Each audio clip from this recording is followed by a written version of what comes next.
স্বাস্থ্য সচেতন মানুষরা কিন্তু এই হাই প্রোটিন স্যালাডটা তারা ভীষণভাবে পছন্দ করেন। এতে শুধু প্রোটিন নেই, এতে আছে ভিটামিন, মিনারেলস, ফাইবার এবং গুড ফ্যাটও আছে, যেটা শরীরের পক্ষে ভীষণ ভীষণ উপকার এবং পূর্ণাঙ্গ একটা যদি পুষ্টিকর খাবার বলেন তাহলে এটা। নমস্কার, কেমন আছেন সবাই? বাসন্তী রান্নাঘরে সবাইকে স্বাগত। আশা করি নিশ্চয়ই ভালো লাগবে। ভালো লাগলে অবশ্যই আমার চ্যানেলটাকে সাবস্ক্রাইব করে বেল আইকনটি প্রেস করে আমার পাশে থাকবেন। তাহলে চলুন শুরু করা যাক। প্রথমে একটু ছানা কেটে নেব। এখানে আমি গরুর দুধ নিয়েছি, এতে একটু ক্যালসিয়াম ল্যাকটেট দিয়েছি, দিয়ে এই যে ছানাটা কেটে একটা স্ট্রেনারে দিয়ে রেখে দিয়েছি। আর এদিকে একটা আলু সেদ্ধ করতে দিয়েছি কিউব কিউব করে কেটে। এই যে এটা এখন সেদ্ধ হতে থাক, আর ওদিকে ছানাটাও কাটা হয়ে গেল। এটা এখন এই আমটাকে আমি একদম কুচি কুচি করে কাটবো। সবটা দেবো না, অর্ধেকটা নিলেই হবে আমার। 3টে বাটিতে এখানে মুগ, ছোলা এবং বাদাম নিয়ে নিয়েছি। এবার এই 3টেতে জল ঢেলে দেবো। ভালো করে জল ঢেলে দিয়ে এদেরকে ওভারনাইট আমি সোক করে রাখবো। গরমের সময় কিন্তু অঙ্কুর বার করতে কোনো সমস্যাই হয় না। আর এই যে মুগ দেখছেন, এই সবুজ মুগ সকালবেলায় উঠেই দেখবেন অঙ্কুর বার হয়ে গেছে। আর আরেকদিন সময় লাগবে। এখানে ছোলাটা আর বাদামটা সারাটা রাত এদেরকে এবার ওইভাবে রেখে দেবো। এই যে পরের দিনকে পরিষ্কার করে ধুয়ে নিয়েছি সবগুলো। মুগটা দেখেন অলরেডি বেরিয়ে গেছে অঙ্কুর, আর ছোলাটা বাদামটা এবার অঙ্কুর বার করব। শীতকালে একটু বেগ পেতে হয়, কিন্তু গরমকালে কোনো সমস্যাই নেই। আপনি জাস্ট কোনো কাপড় চোপড় কিচ্ছু লাগবে না, একটা প্লেট দিয়ে ঢাকা দিয়ে দেন। দেখেন এটা অলরেডি অর্ধেক হয়েই গেছে। খুব তাড়াতাড়ি হলো মুগ অঙ্কুর হয়, আর ছোলাটা আর বাদামটা একটু সময় লাগবে। তাহলে ঢাকা দিয়ে দিই। এই 3টিকে এবার 3টে প্লেট দিয়ে ঢাকা দিয়ে দেবো। এইভাবে থাক এখন একদিন পরে আপনাদের সঙ্গে দেখা করবো আবার। টাটা। তাহলে চলুন এদেরকে এইভাবে রেখে দিই।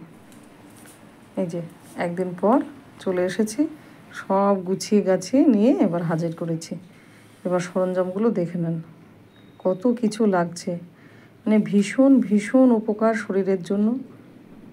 আপনি সপ্তাহে একদিন আপনার বাচ্চাকে দিন এগুলো। এই হাই প্রোটিন স্যালাড কিন্তু অনেকক্ষণ আমাদের পেটটা ভরা রাখে, যার কারণে ওজনটা কিন্তু নিয়ন্ত্রণে থাকে। যারা ওজন নিয়ন্ত্রণে রাখতে চান অবশ্যই তারা এটা খেতে পারেন। দেখেছেন কি সুন্দর অঙ্কুর বার হয়ে গেছে। যেরকম ছোলাটা হয়েছে আমার বাদামটাও হয়েছে, সব কটা অঙ্কুর বার হয়ে গেছে সুন্দরভাবে। কি সুন্দর বেরিয়ে গেছে বাদামটা, ছোলাটাও বেরিয়ে গেছে, মুগটাও বেরিয়ে গেছে, সব বেরিয়ে গেছে। এই যে কি সুন্দর দেখেন। স্যালাডের দোসর হিসাবে কি থাকছে দেখে নিন একবার। চাট মশলা, লঙ্কা কুচি, ভাজা জিরে, পিঙ্ক সল্ট, পেঁয়াজ কুচি, ধনেপাতা কুচি, কিশমিশ, কাজু, আর আমটা থেকে এইটুকু কুচি কুচি করে কেটে নিয়েছি। চলুন এবার এটাকে রেডি করা যাক। নিয়েছি একটা বড় বাটি।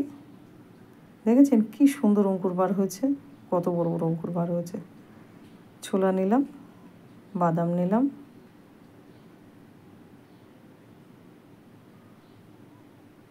নিলাম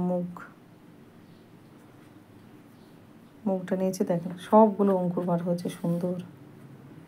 কুচি করা আমটা দিয়ে দিলাম,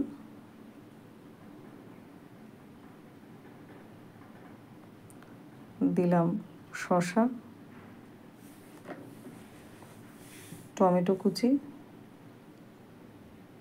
কি সুন্দর লাগছে কালারটা, দেখুন কি সুন্দর লাগছে। আলু দিলাম। বাচ্চারা কিন্তু খুব ভালো খাবে, আপনাকে টেস্টি করে বানাতে হবে, না হলে ওরা হেলদি খাবার নইব কখনোই খাবে না।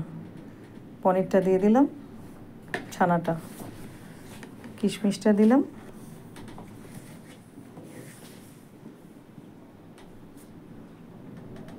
পেঁয়াজ কুচি, কত কিছু দিচ্ছি দেখেন। হাই প্রোটিন স্যালাড বলে কথা। ধনেপাতা কুচি, পিঙ্ক সল্ট, জিরে ভাজা, লঙ্কা কুচি, লঙ্কাটা বাচ্চারা খেলে একটু অল্প দেবেন। আর এখানে চাট মশলা টেস্টি বানানোর জন্য, একটু টেস্টি করে না দিলে কিন্তু খাবে না। কাজু দিলাম,